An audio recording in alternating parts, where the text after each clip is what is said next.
I really got interested in space when I was a little kid. We lived on, I was born and raised on a farm and in New Jersey, and the skies were very clear, and I became fascinated with the sky. And then one particular time, my parents and I were walking along the nearby dirt road. We lived on a dirt road, and I was looking at the moon. It was early spring, I think, and I was looking up at the moon. But as we were walking along, trees got in the way, but the trees were bare. So I was watching the moon sort of move through the limbs of the tree, and I was sort of fascinated by parallax. It was the first time I'd sort of seen the moon moving through in the sky like that. And my parents looked at me and said, "What, Russell? What are you looking at?" And I said, "Well, I'm looking at the moon." And they said, "Why are you looking at the moon?" And I said, "Well, one of some sooner or later, people are going to walk on the moon." And my parents just cracked up laughing, at this silly little kid. And I thought, what, why are they laughing? They don't understand. I think I was probably 6 or 7 years old. But anyway, and from there on, I've always been fascinated. And even though, my education, I'm an aeronautical engineer and a bit of a scientist. What my real second nature is astronomer and astrophysicist. So I'm very interested in that kind of thing, and cosmology for that matter.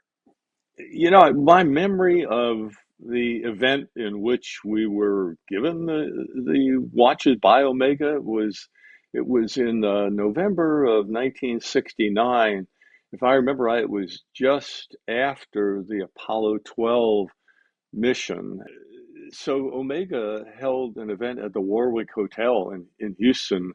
A bunch of us, I think there were 16 of us who were there. They gave out the watches to those of us who were there, honoring our service, and the landing on the moon and everything that led up to it. Omega was very well respected. I mean, we all really loved the watch, that we wore on a daily basis. And then, of course, these watches are so beautiful. I mean, the gold watch, it's a real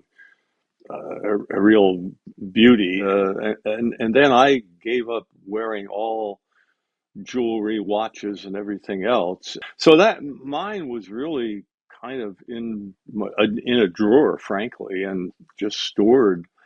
And I lost track of it for a long time. And then one day came across, opened this drawer, and there was this pouch there, and I said, "What's in that?" And I opened it, and there was the watch. So I mean, it was kind of a funny story. I really lost track of it. I thought I'd lost it, frankly. It was a surprise to me, and it was only earlier this year, to be honest with you, when I rediscovered that no, I hadn't lost it.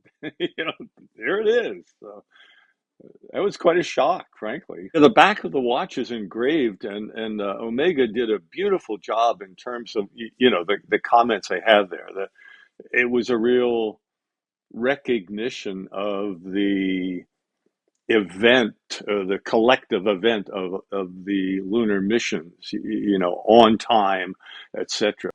Wearing it was, in some ways, it was a real pleasure.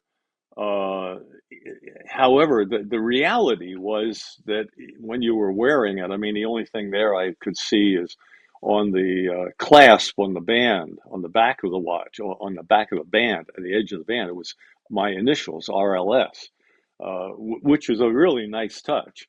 But then on the back of the watch, of course, were the words, the dedication words. And that was, you didn't often look at it. I mean, you're wearing the watch, so you're looking at the front of it.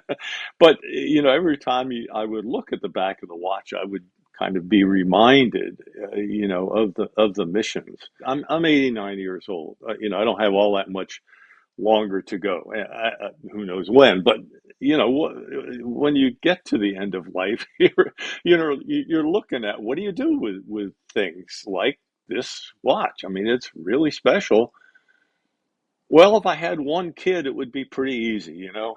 How do you be fair when you've got one thing and a bunch of people you want to be fair to? Well, you know, the only way to do it is to, monetize it and then divide it up, and that way everybody's got a piece of it. The main thing that I guess I would hope about the future for this watch is that whoever it is who gets it through this auction ends up making sure that other people see it as well. To me, it is a reminder of this special moment in history of the Apollo program in general. And I would really love it if whoever ends up with it makes it very visible to other people. That's to me what I would hope for.